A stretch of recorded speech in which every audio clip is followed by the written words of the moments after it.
حضور جب گھر تشریف لے جاتے تو صحابہ تو بیٹھی مسجد نبوی میں رہتے، دور دور سے آئے ہوتے اور حضور سے دین لینا ہوتا انہوں نے. تو آقا کریم نے اگر واپس تشریف لانا ہوتا تو حضور اپنے موزے مبارک، اپنے نالین وہیں دروازے پہ چھوڑ دیتے. تو اس کا مطلب یہ ہوتا، اشارہ سائن یہ ہوتا کہ میں ابھی آیا. اور اگر حضور نے جا کے استراحت فرمانی ہے، دیر کے بعد تشریف لانا ہے، ایک نماز کے بعد گئے اب دوسری نماز کے وقت ہی آئیں گے، تو حضور نالین سمیت تشریف لے جاتے. تو جب حضور کے جوڑے پڑے ہوئے تو صحابہ سمجھتے کہ وہ آنے والے ہیں، تو پھر ان کی نظریں دروازے پہ لگی رہتی. تو اچانک جب حضور آتے تو وہ یہ لفظ بولتے، خرجنا رسول اللہ. کبھی کہتے کہ حضور طلوع ہوئے، کبھی یہ بھی کہتے طالع علینا، ہمارے اوپر طلوع ہوئے. تو یہ مختلف روایات حدیث میں ملتے ہیں. تو یہ کیا کہتے ہیں سنو ذرا. حضرت ابو شریح الخزاعی رضی اللہ تعالی عنہ فرماتے ہیں، خرج علینا رسول اللہ صلی اللہ علیہ وسلم فقال، حضور تشریف لائے، ہمارے درمیان جلوہ فراز ہوئے. فقال، اور ارشاد فرمایا، الیسا تشہدون اللہ الہ الا اللہ وانی رسول اللہ، تم گواہی دیتے ہو کہ اللہ کے علاوہ کوئی معبود نہیں ہے اور میں اللہ کا رسول ہوں. قالوا بلا، سب نے کہا کیوں نہیں. یعنی مطلب کیا کہ میں جب اللہ کا رسول ہوں تو پھر جو کہہ رہا ہوں اس کو غور سے سنو. اب ذرا دیکھیے کہ حضور نے یہ کہہ کے ایسا ماحول پیدا کر کے کہا کیا. اب اس کہنے پہ قربان. حضور نے ارشاد فرمایا، یہ اللہ کی کتاب قرآن مجید، اس کا ایک سرا تمہارے ہاتھ میں ہے. یعنی یہ اللہ کی لٹکتی ہوئی رسی ہے قرآن مجید، اور لٹکتی جو رسی ہوتی ہے اس کے دو سرے ہوتے ہیں نا. تو کہا اس کا ایک سرا اللہ کے ہاتھ میں ہے اور دوسرا سرا تمہارے ہاتھ میں ہے. اللہ اکبر. فتمسکو، اس کو مضبوطی سے پکڑ لو. دیکھیے یہ لائٹ جل رہی ہے نا، اس کے اندر تار لگی ہوئی ہے.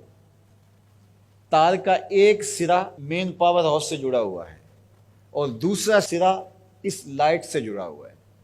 تو اگر یہ دوسرا سرا مضبوطی سے یہ لائٹ پکڑ لے تو پھر روشنی دے گی نا، اجالا دے گی، ظلمت مٹائے گی.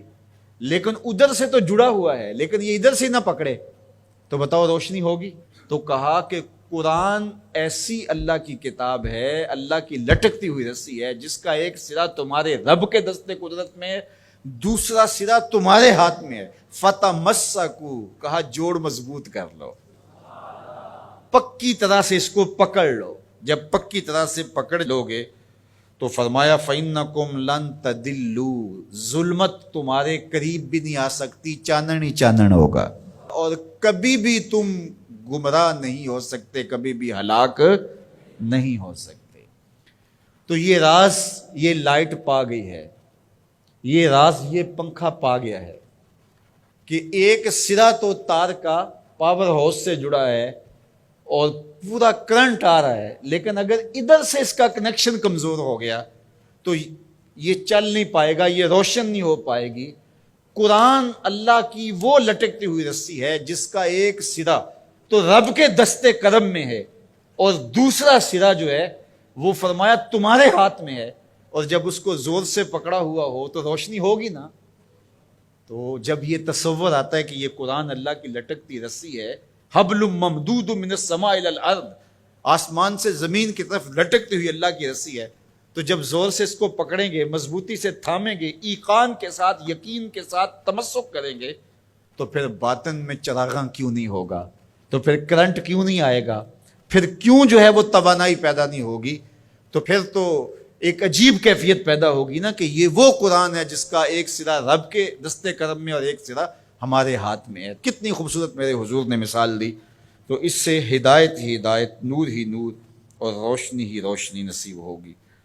اچھا، اس عنوان سے صرف ایک روایت سن لیجئے. حضور نے ارشاد فرمایا، حضرت عبداللہ ابن عباس رضی اللہ تعالیٰ عنہ کی مرویات سے ہے، حضور نے ارشاد فرمایا کہ جس نے فساد امت کے دور میں میری ایک سنت کے ساتھ تمسک اختیار کیا، میری ایک سنت کو مضبوطی سے پکڑ لیا، جب فساد بپا ہوگا، جب میری سنتوں کو توڑا جا رہا ہوگا، دین کی قدردانی نہیں ہوگی، لوگ دین کی پرواہ نہیں کریں گے، خواہشات کے غلام بن جائیں گے، اس زمانے میں جس نے میری ایک سنت کو مضبوطی سے پکڑ لیا، میرے اور آپ کے آقا و مولا فرماتے ہیں اللہ اسے 100 شہیدوں کا ثواب عطا فرمائے گا۔